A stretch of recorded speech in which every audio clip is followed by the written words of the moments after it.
Welcome back to Pop Goes the 60s. I am Matt Williamson, and today I have a very special guest by the name of Steve Binder. Now, that name may not be familiar to you, but I assure you the works that he did in the 1960s will be. Some of those things would be the T.A.M.I. Show, the Elvis Presley Comeback Special, the Petula Clark TV Special, the Steve Allen Show, and Hullabaloo.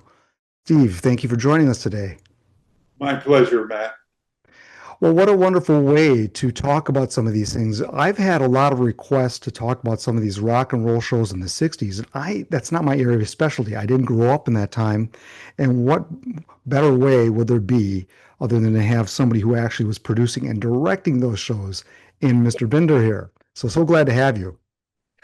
Thanks, Matt. I can't believe I've actually made it into my 90s. Well, you've done it with grace and quite a lot. You still have a lot of energy, so I'm very happy that you're able to come on here and talk about some things that are being asked for and some really interesting productions. So I'd like to start talking. We're going to talk about three things in the course of these interviews. We're going to talk about Hullabaloo, we're going to talk about the T.A.M.I. Show, and we're going to talk about the Elvis Comeback Special from 1968. And all those are pretty well known to people, but the backstory, you're the guy behind the scenes and can give us some really good stuff. So let's start with Hullabaloo, which aired on NBC for two seasons, 65 to 66, and some of the biggest bands, and you had some wonderful hosts too. So tell us what your role in was all that and how you got into the music side of things. I went to a local television station, which was an affiliate and the owned and operated local station for the American ABC network. And I got, luckily, a job in the mailroom and met the program director delivering mail to him one afternoon. And we sat down and talked, and he said, "Have you ever directed anything?" And I said, "No." And he said, "Do you think you could do it?" And I said, "If I had the opportunity, I would sure take a shot at it." And he said, "Well, we have a summer job coming up as a local director, and I got a feeling you might be the right guy. I got like 200 guys outside waiting for the job, but I just got a feeling off of this conversation." Oh, he asked me what I really wanted to do, and I said I wanted to sit in your chair and be the guy interviewing you. He got a big kick out of that. And next thing I know, I was assigned as a full director to KABC, and then right in the midst of that, the Television Radio uh, Directors Guild merged with the Screen Directors Guild, and I was grandfathered in at like $200 to become a full director in the Directors Wow. of America. Not bad. Wow, you got that's like a miraculous climb up the ladder there. Unbelievable. My first job was a slapstick comedy show with Subi Sales, and Hmm. loved the pie throwing. And we were so successful. It was basically a show filled with dirty jokes without the punchlines. But all the kids at home who rushed home from junior high and high school, they knew all the punchlines anyway. And they were, big fans of Soupy. And all of a sudden, the network woke up and said, "Hey, this show is so successful on the local channel, let's put it on the network." So I started directing 5 days a week the local show, and Monday nights I did the network show. My first guest star was Frank Sinatra. The second one was Mickey Rooney, and the third one was Tony Curtis. And the network executive who was in charge of directors say, "Who's this punk kid that's directing this network show? I want a network director." So he fired me. And I got so upset, I quit. And I said, "I'm going back to college and finish my education." And out of the blue, I got a call from my stage manager on Soupy. And he said, "Listen, Steve Allen is going to finance a jazz series called Jazz Scene USA with Oscar Brown Jr. and 26 of the greatest jazz artists in America, which included Cannonball Adderley, Stan Kenton and his big band, Nancy Wilson, Shorty Rogers, etc. And so I went over to CBS to direct 26 half hours of the jazz show. That triggered the television critic of the Los Angeles Times newspaper to write a full article with my picture in it saying, who has the most exciting job in television? Hmm. Now, what year would that have been, and how old were you? I was in my early 20s. I came home from the Army. I was 21, and I think I was starting my directing career at 22. It's interesting. I was probably the youngest network television director in history, and now I'm probably the oldest. Yep, maybe so. I've gone full cycle.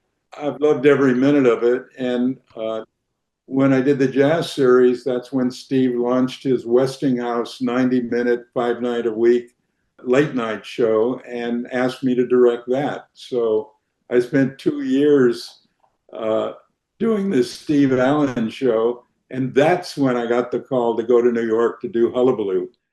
All right, Steve. So the rock and roll TV shows that were becoming popular, Shindig and Thank Your Lucky Stars, there's things in Britain going on. You you took Hullabaloo. That was a competition that you wanted to take to a different level. When I arrived in New York to do that show, it didn't feel like a rock and roll show at all, even though it had the actual original artists who performed the hit records of that era on it. But it also had on it what I considered television middle of the road stars as hosts. Uh, it had in the original pilot, it had a comedian doing a stand up where he was selling popcorn and hot dogs at a sporting event. It had a high school band on the show uh, playing a non rock and roll band. And what myself and my choreographer, David Winters, brought to the show, we brought the cages from the Whiskey a Go Go with the go go dancers up in the air over the dancers. We brought authenticity to Hullabaloo as much as we possibly could. Both shows were very successful by network standards. When I did the show, I did the first 13 of Hullabaloo. It was just so much fun. I couldn't wait to wake up in the morning and hated to go home at night. Well, not many people have a job where they can say that. So I would probably say that, especially if I was doing Hullabaloo. So you switch from all those stars on Steve Allen to musical guests on Hullabaloo. So that would last 2 seasons. And I didn't realize that was mostly shot in New York. Is that right? Yeah, it was all shot in New York. I only did the first 13 shows of Hullabaloo. I Hmm. actually got the job because of the T.A.M.I, Teenage Music Awards International rock and roll film that I did for Bill Sargent that turned out to be an absolute classic. I think it's still considered probably one of the greatest rock and roll feature films ever photographed. It was a total fluke. Think about it. In 1964, this concert that we put on, which was original, had in it Mick Jagger and the Rolling Stones, Diana Ross and the Supremes, the Beach Boys, Chuck Berry, James Brown and the Fabulous Flames. And every act on that show was a superstar, other than one act, which was a local act that Bill Sargent thought if they were successful on the show, he would end up owning them or managing them. Mhm. And those would be the Barbarians. Is that right? But they were great. They had a local hit. The lead or the drummer of the Barbarians actually had a Fourth of July accident and lost a hand, and he had a hook uh, Mhm. playing the drums. And I remember distinctly wondering whether I should show it or not on the screen. And I just said, hell with it. He's got the hook. I'm going to show it. I was curious as to how the Tammy concert film even came to be because it's really got, roughly about a dozen performers. You shot it over a couple of days and assembled a film of basically, it's almost like a TV show. And who was demanding that? Where did that come from exactly? There was a creative guy named Bill Sargent, and uh, he was very similar to what Mel Brooks created in his project, The Producers. And when videotape came in, everybody ran away from Kinescope. And Bill Sargent said, without getting too technical, he said, I think if I could blow up the pictures to go into motion picture theaters, uh, I wouldn't be restricted to the federal government rule that television in America had to be 525 lines vertically and horizontally. And so he started expanding the pictures with more multiple lines, where the first film that he did, which was Richard Burton doing Hamlet on Broadway. And he showed it in theaters. And even though technically it was certainly inferior to 35 or 70 millimeter film, people didn't care. They wanted to Mhm. see Richard Burton do Hamlet. And so they flocked to theaters. He was successful. And he came to me while I was on hiatus with Steve Allen and said, how would you like to do my second project? We're thinking of a rock and roll film. And I joined the project. Jack Nietzsche was our musical director, who was responsible for a lot of the casting of these acts that appeared on the show. And we set out to do a movie, which was very attractive to all the artists because they were confined to doing rock and roll concerts and television. And the thought that they were going to be shown in theaters was very intriguing to all of them. And as a result, in the real sense of the word, we didn't have to deal with any egos whatsoever. They loved doing the show. They were there for the entire time it was being filmed, so they watched all the other acts. Uh, every act tried to do the best performance they possibly could. There was no competition among acts, etc. And I think the price of admission alone was seeing James Brown and the Flames, followed by Mick Jagger and the Stones. When I told Mick that they were going to follow James Brown, he panicked. He said, Steve, we can't follow James Brown. And I think when he performed, he watched James and kind of cloned himself into James when he performed on the T.A.M.I show. And James said to me, Steve, nobody follows me. Mhm. Well, let me run down a list of the performers for the Tammy Show for those people who haven't seen it, and it's available to watch on YouTube. So so the MCs were Jan and Dean, and then you had Chuck Berry, Jerry and the Pacemakers, The Miracles, Marvin Gaye, Leslie Gore, Beach Boys, Billy J. Kramer and the Dakotas, The Supremes, The Barbarians, James Brown and the Famous Flames, followed by the Stones closing. And how did the Stones happen to close? Because it seems to me naturally you'd have James Brown closing. How do you follow James Brown? I was so naive in those years. I just made the decision. Uh, I didn't know James Brown from Adam other than Mm. listening to his records at the time when I knew he was going to be in the film. And so I made the decision to have the Stones, who, that was the year of the British invasion with the Beatles and the Stones and a lot of the major British acts, Jerry and the Pacemakers, etc. Uh, I think in Rolling Stone, I think Keith Richards said it was the worst decision ever made, and I felt the opposite. I felt the impact of Mick watching James and then performing after him brought out the performance that we got, and there were no in those days There were no editing of other shots and so forth. What I saw live is exactly what the audience in the theaters saw when they went to the movies. And just one take for each act, no pickups, no retakes, no playing with the soundtrack. It was all live. And I think that was the impact and the beauty of the Rolling Stones, of the entire show.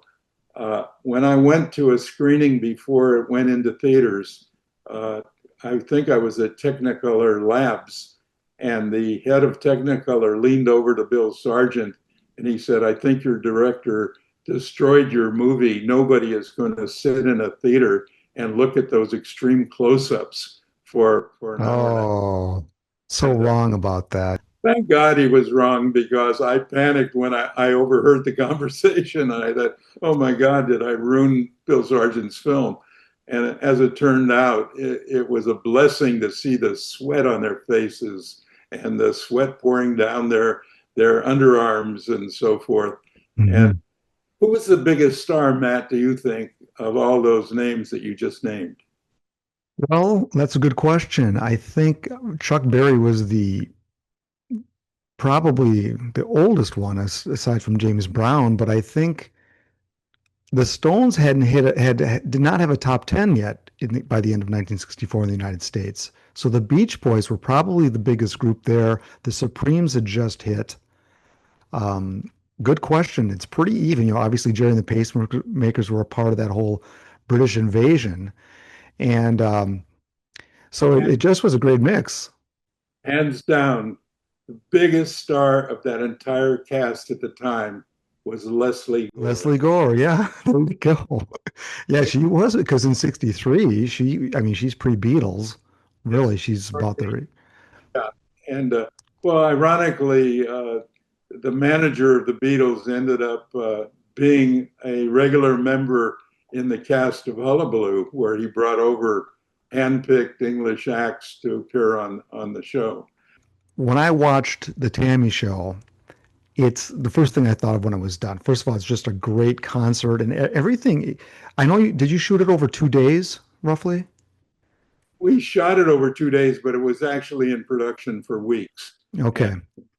Well, the way though it looks to me, it's almost like a live TV show where people are kind of sharing the stage, and it's so well put together and seamlessly edited that it seems like it's almost a live broadcast. there So was no that, Matt, there was no editing. All I had to do was wow. put the pieces together, one act connected to the next act. That was the extent of editing. I was really excited to see it because I never saw it all the way through. I saw clips from him, like, okay, yeah, I know about this show, but to see the whole thing start to finish is really, there's a very high excitement level to it. And that's what makes it really work. And everybody seems to be having fun, especially at the end when they all gather together on the stage, are all basically dancing together. That Well, was really cool. most of the shows up to that point were like the Dean Martin roasts. Hmm. Act could come in on Monday, another act could come in on Tuesday or Wednesday or Thursday, and then they would edit, putting them all together at the same time.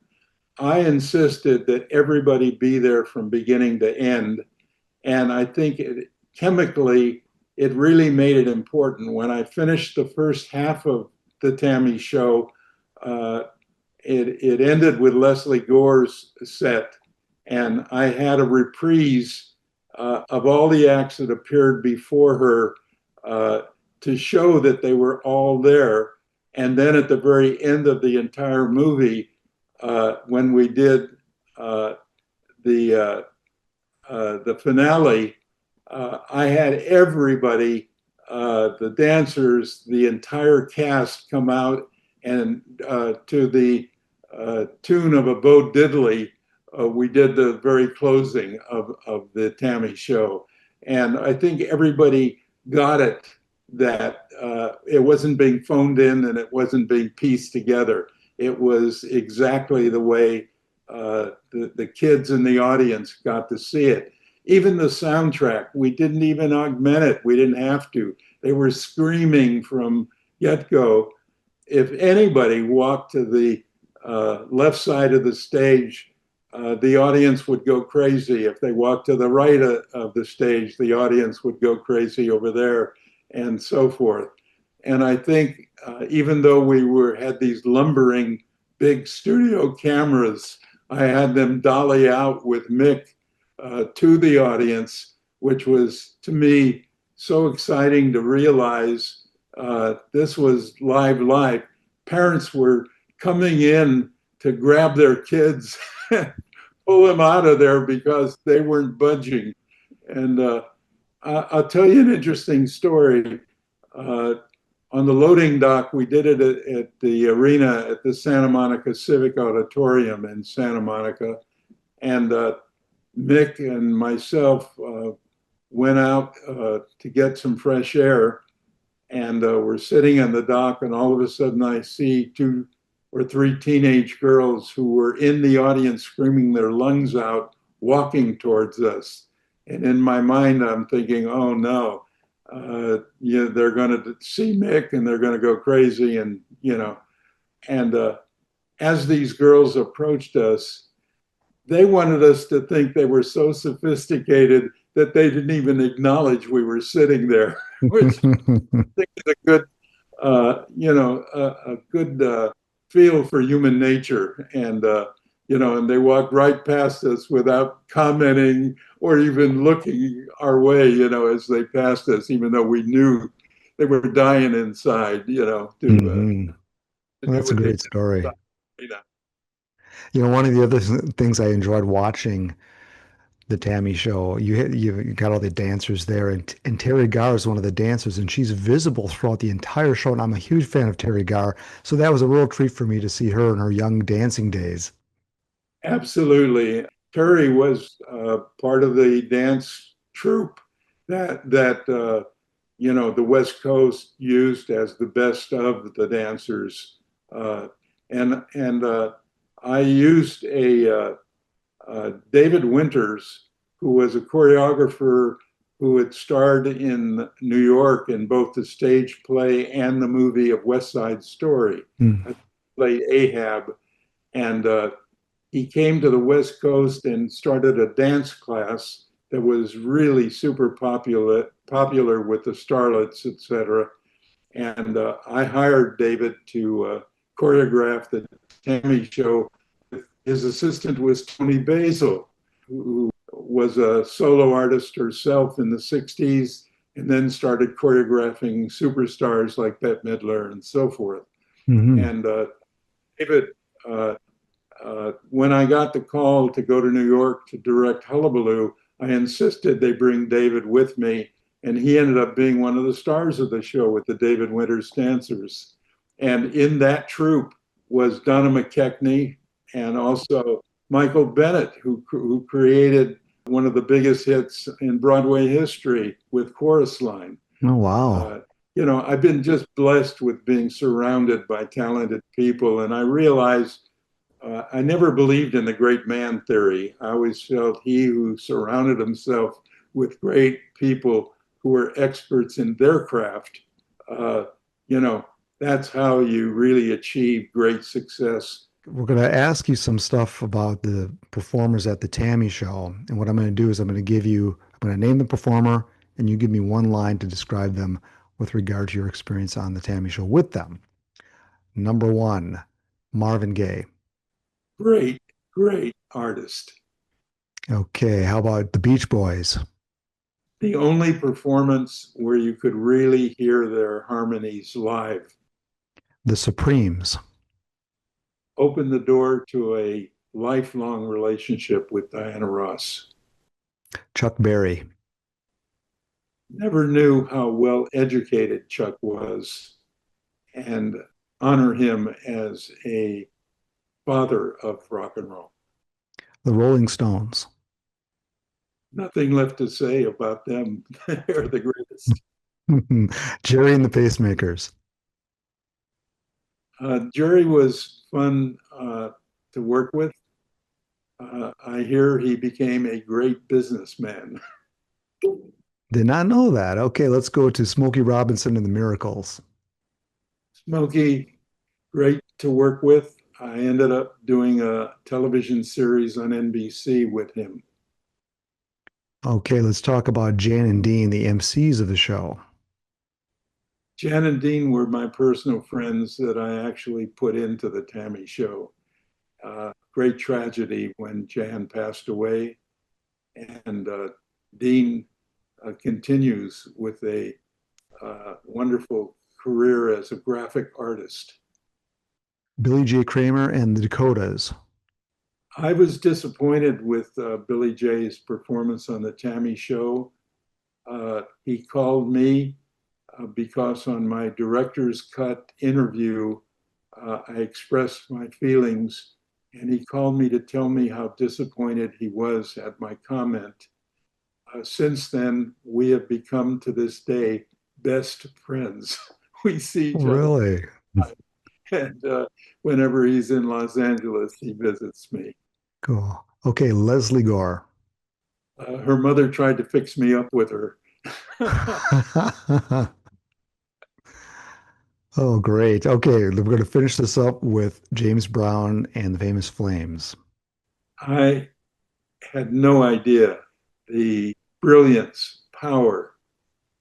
James, wanted to be a boxer when he was young.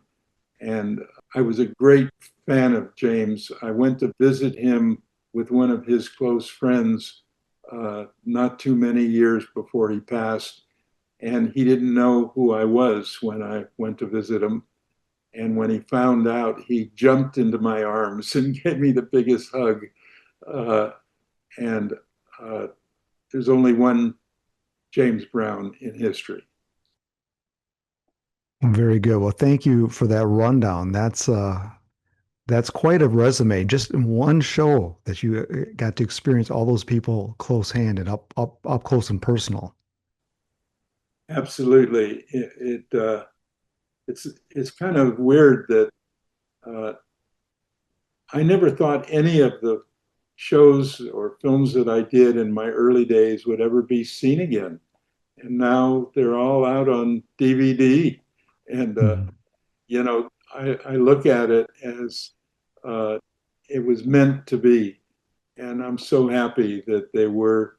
Uh, so many great shows have been erased or destroyed over the years, uh, basically because of storage problems.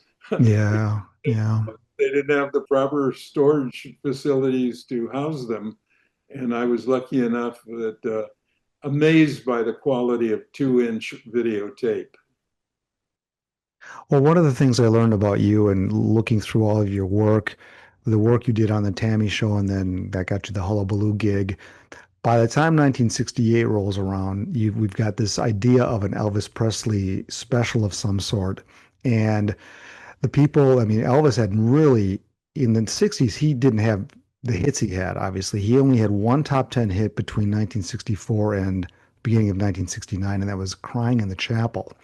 So he was trying to reinvent himself.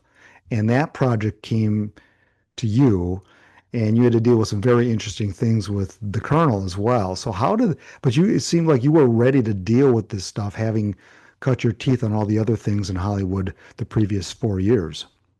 I wanted to do specials that were so unique that if the star fell out for any reason, nobody could take their place. I started with a Lola Falana special for ABC that I did in New York. Uh, and Lola was a hit star at the time on Broadway in a musical called Hallelujah Baby. I followed that with a historical Petula Clark, Harry Belafonte special, where it was the first time in variety television where a white person and a black person actually touched each other physically. Petula reached out during a very emotional anti war song. Petula wrote this song called Paths of Glory, based on mothers and fathers sending their children to war to be maimed or killed. and where the incident happened now is just a field with flowers growing on it and so forth.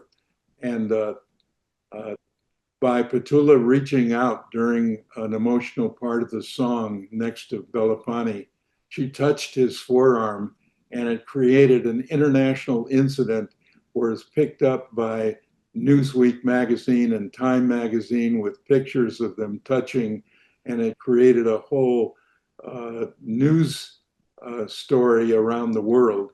And it was because of that incident. I had actually shot about 6 or 7 takes of it. And when Petula, on this only take, reached out and touched Harry, I went down to the editing room and erased all the other master takes. So NBC would have no choice but to air the one where they touched. Because I knew the networks, generally speaking, would play it safe and air one of the takes where they didn't touch. And that led to my getting Elvis Presley.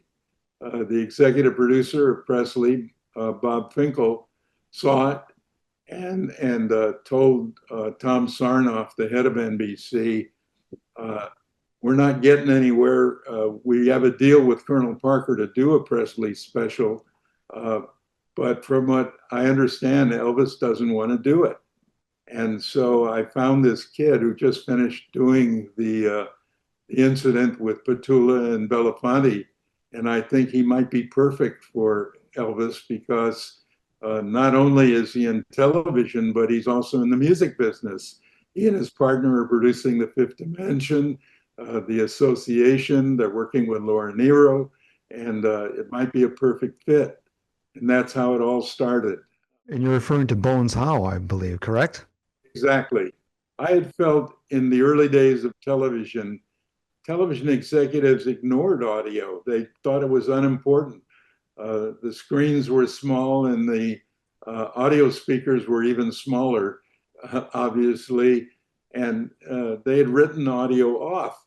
And I felt that's crazy. People are listening in their car radios to speakers smaller than those in the television sets. And it's because of the engineering, the mixers and rock and roll mixers.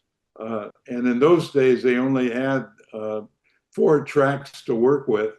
And in television, they basically used 2 tracks, one for the audio and the other for the synchronization.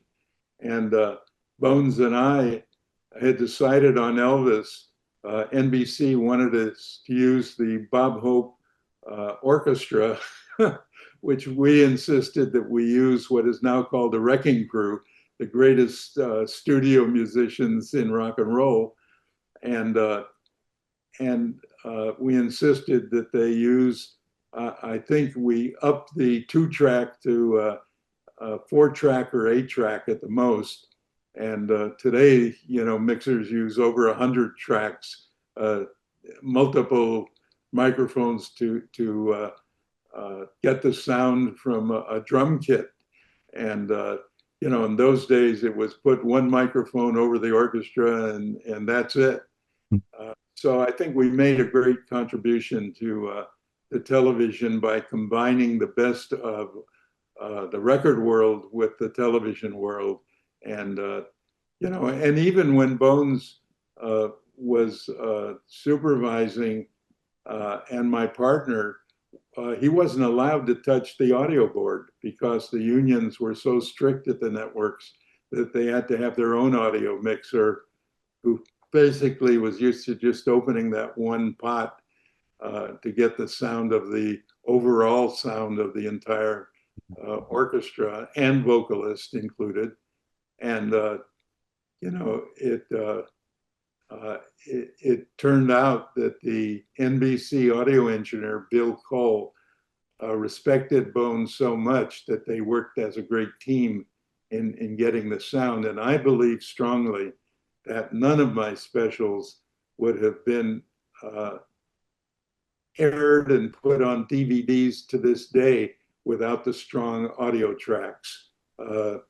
They were spectacular. Yeah, I agree with that. I mean, they're almost You could release them almost on their own, just as audio tracks. That's how strong they are. They were. Elvis is the original audio tracks from Billy Goldenberg's arrangements, Hmm.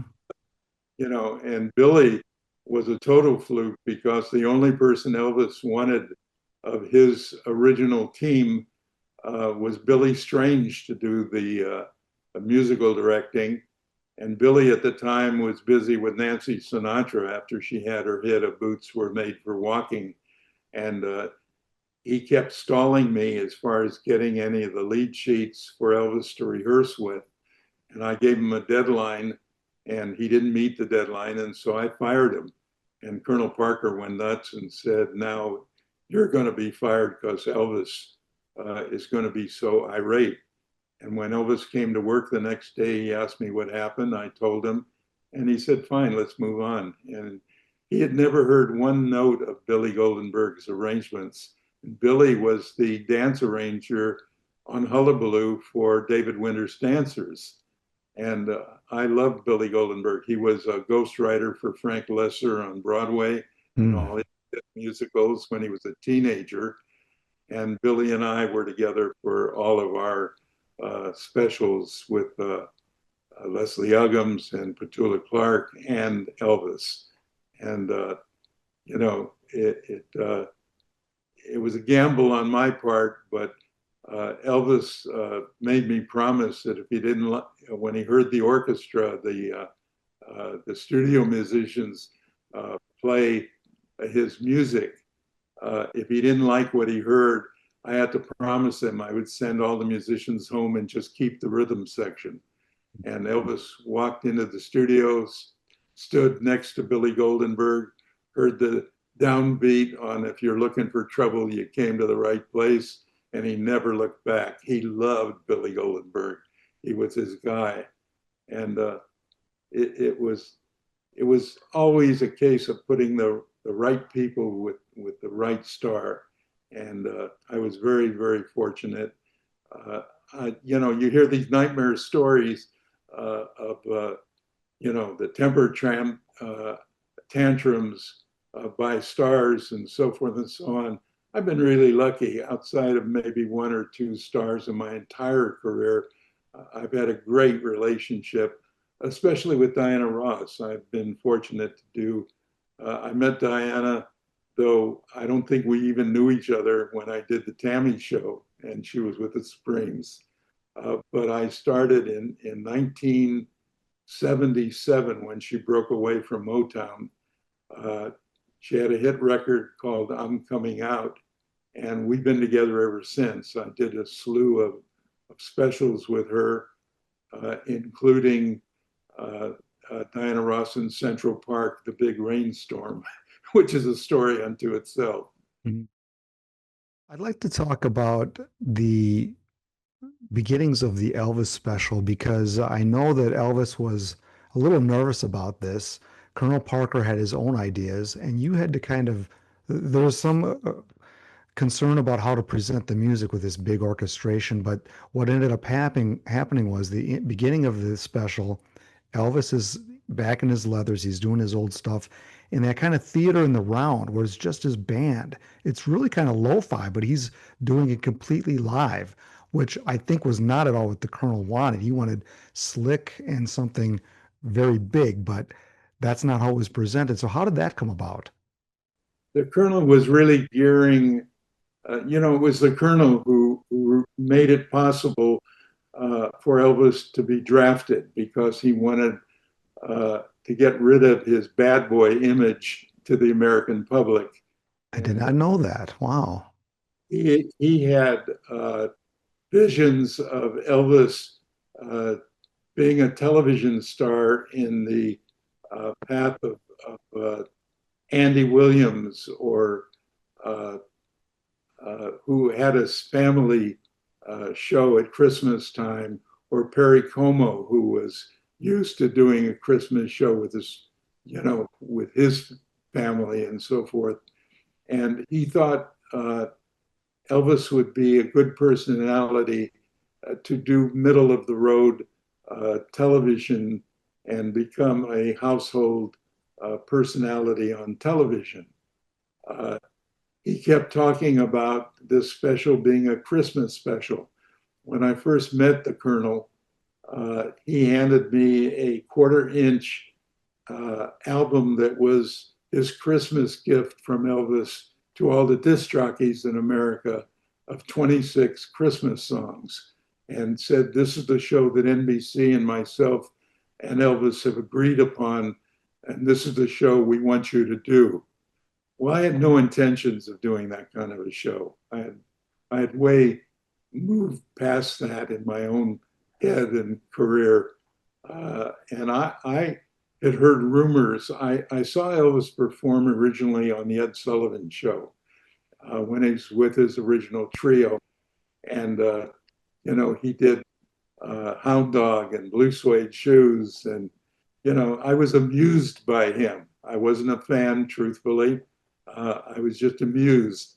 And from then on, I saw him become sort of a cliche caricature of himself when he did all these primetime television shows with Steve Allen and Milton Berle, uh, and where they would use him as a foil, a comic foil.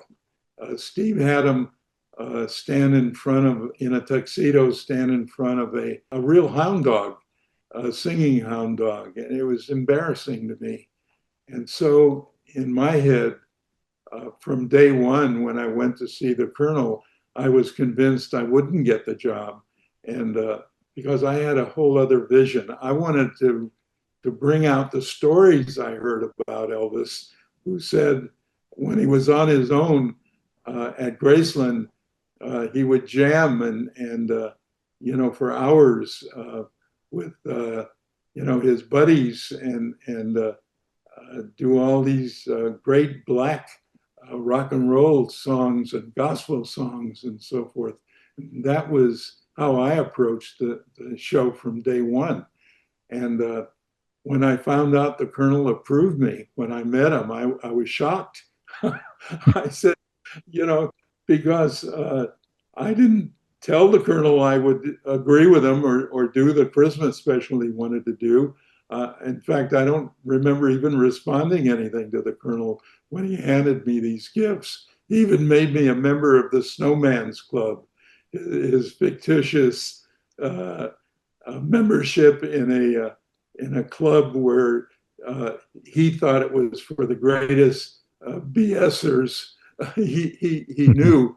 And I said, there was a membership card made out to me with my name. I was an official member of the Snowman's Club with a booklet that he gave me at the time of the rules and regulations of the club. You had to be a great bull esser, to be a member. I was the furthest thing from that I could think of. And when I went back to my office and got a call from Bob Finkel saying the Colonel loved me and I was approved to do Elvis, and he would be at my office the next day, which he did. And I immediately called Alan Bly and Chris Beard, and the three of us sat around. Elvis was on his way for some rest and relaxation in Hawaii. And I said, if you go there, we'll create the show we want to do with you. And when you get back, if you love it, we'll do it. And if you don't, we'll just be friends. And that's the way we set it up. And when he came back from Hawaii, we pitched him the show. He loved every bit of it. What I didn't know, when he went home from that meeting, he told Priscilla, I don't care what the Colonel says, I'm going with this young guy, Binder. I have a gut feeling about him, and I'm going to do anything and everything he asked me to do. And he did. And that's probably why it was such a huge hit because his career kind of had a resurgence after that. In 1969, he was back in the top 10 with three more hit songs. And just the way I mean, it's obvious that your handling of that show and your creative background, what you were able to bring to that, made him hip again If you went the Colonel's way, he would look like some caricature out of one of his crap movies in the 60s. Well, I told Elvis, if we have a hit show, every door that's closed to you will reopen. If it if the show bombs and we fail, you'll still be remembered for your original Ed Sullivan appearances and your movies. Uh, so that's the gamble you're taking. Television is instant. The next morning, by the water coolers, uh, the American public will decide whether you're a star or not. And he certainly recaptured his title of the king of rock and roll, and didn't. You know, Michael Jackson had written in his contract that as he was introduced by every concert promoter, they had to say he was the king of pop. Elvis never had anything like that in his contracts. He was just acknowledged, most importantly, by his peers as well as the general public as the king.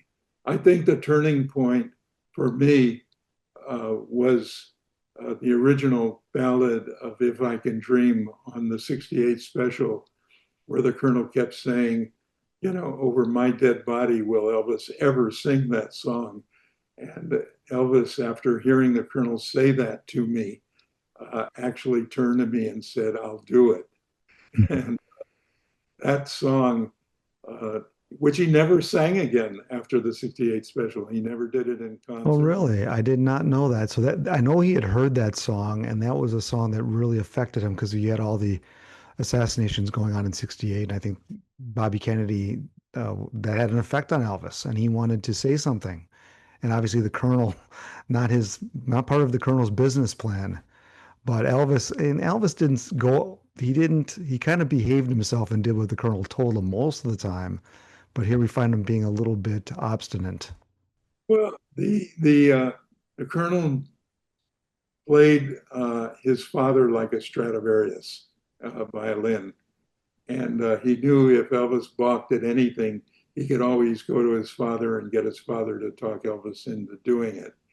But, you know, I was shocked when Elvis said, I never had a social day with Colonel Parker, never went to his house, never had dinner with him.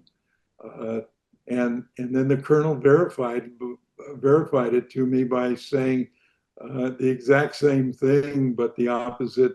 I never went to Elvis's. I never socialized with Elvis, but I'm just happy I was able to do it. And you know, I've tried to always think about my next project as opposed to the one in the past. But the Elvis thing will live with me until the day I pass, and I'm proud of it. Well, and you should be. That is a wonderful special. To prepare for this call, I watched it all the way through, and I had never seen it all the way through. And that's just like the T.A.M.I show. You got to watch it all the way through, and it's got a wonderful energy about it. And seeing Elvis in color, and that intro, that beginning part where he's just in the small stage with surrounded by people and his band. It's just he seems down to earth. He's self-deprecating, and that's what people wanted to see of Elvis. It seemed like the more real Elvis. I don't know which version you've seen, but there are 100 different versions of the special. The original special was a production special. It had huge production numbers in it of a gospel segment with dancers.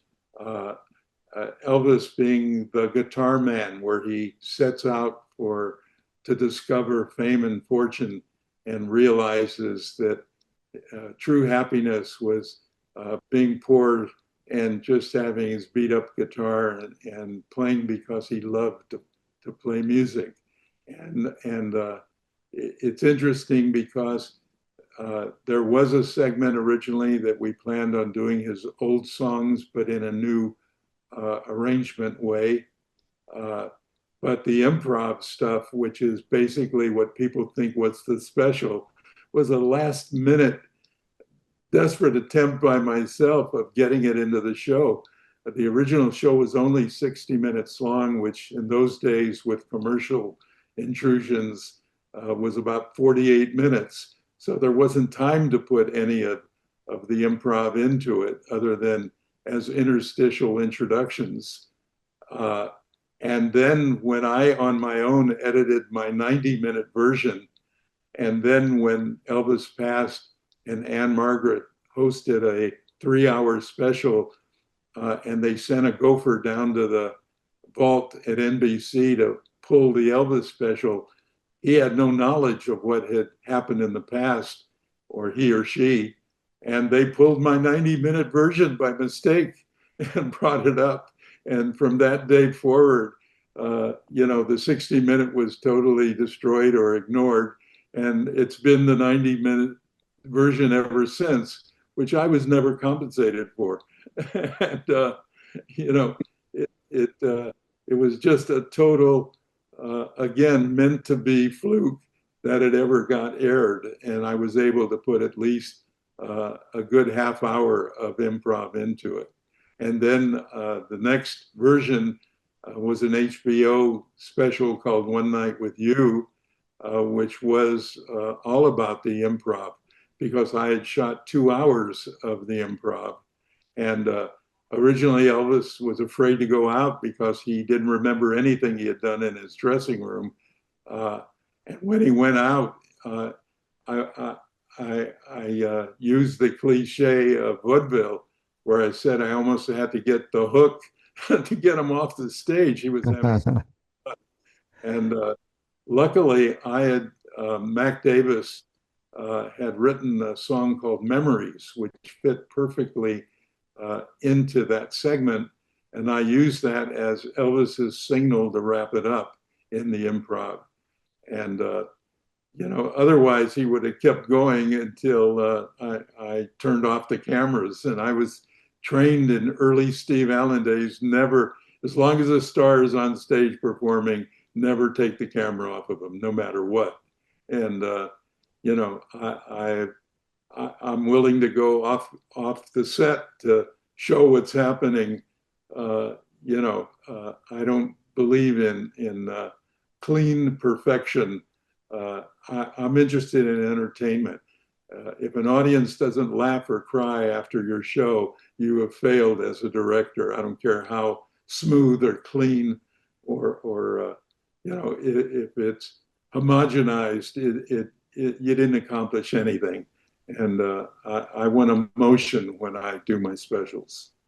Well, that, Mr. Binder, is your compensation for the 90-minute version because you got authenticity from that. So I think that was a quite a, I can see why you're proud of it. You should be proud of that. I am, and thank you. Tell me a little bit about what Elvis thought about the first screening of the show and what happened right after that. I set up a little screening in a room with about no more than 10 seats in it, and I invited Elvis to come see it. And he brought his uh, minuscule, at that time, entourage with him. And they piled into the room. And Elvis and I sat right by the video monitor together. And I told the engineer to play it. We sat through an hour, or it was about 48 minutes minus the commercial time that would have been inserted into the hour special. And not a comment. It was, to me, it was gut wrenching. Nobody said anything. Elvis didn't react to anything. The group sat there waiting for him to react before they would react. And we now finished the screening. The lights went up. And Elvis said, he turned to the rest of the entourage and he said, "Okay, boys, I want you to leave the room and Steve and I are going to watch it together again." And so they piled out of the room and we closed the door and it was just Elvis and myself. And I told the engineer to reload the playback and he did. And we started to watch it. And now I saw an alive Elvis reaction. He was twisting and turning in his seat. He was laughing all the way through it with a big smile on his face. Uh, he was loving every frame of the video.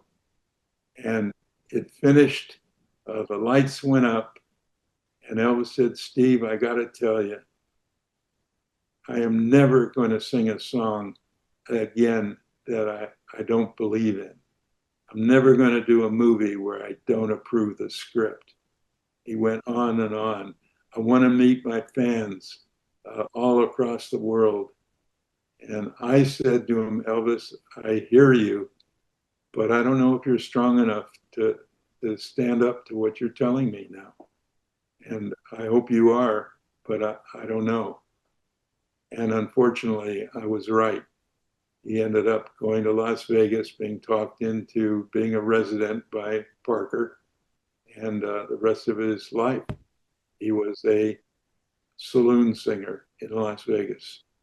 And first time I went to see him uh, when he opened in Las Vegas in '69, he was brilliant. He was as good, if not better, than when we did this special. He had a great time. The audience was like ecstatic with being there and watching him and hearing him. Uh, I wasn't allowed to see him after the show. And I was by that time persona non grata by Colonel Parker, who didn't want anything uh, to do with me and wanted to keep me away from Elvis. Elvis kept sending messages through Billy Goldenberg, who scored, uh, I think, his movie with Mary Tyler Moore, Change a Habit, and kept giving me messages of Elvis wanting to know how you're doing and so forth and so on. A year later, I went to see Elvis on my own. I sat in back of the Vegas theater at the Hilton, and I knew it was over. He was no longer even performing for the live audience in front of him. He was performing for the band behind him. And I just knew he had shut down and was hating every minute of it. And that was it. That was the last time I ever saw him or I never spoke to him again since I said goodbye when we finished the '68 special when I was at Bill Ballew's apartment in Hollywood. When Elvis had decided to come join our pizza and bear party that never, unfortunately, took place. Hmm. Well, that's sad to hear because it feels like then the comeback special was probably the highlight of his later career. And had he retired after that, that probably would have been a perfect ending. That would be a Beatle-like ending. It's too bad that the Colonel Parker, steamrolled him But like he did. the truth is, we're all responsible for ourselves. Everybody learns that lesson. We're all hoping we find a father figure who's going to take care of us for the rest of our lives, and they're going to make all the right decisions for us, and our business managers, our accountants, etc. And then we come to the realization that we're responsible for our own self. And you can't blame Colonel Parker or all the people in Elvis's life when it comes to these life changing decisions. It was up to Elvis to change his life, not anybody else's. Well put, very well put. Well, thank you so much for spending some time with us today. These are some wonderful stories, and I'm sure you have many more. So I'd love to have you back here sometime and dissect some of these other projects you were on because you've got a wealth of stories to tell.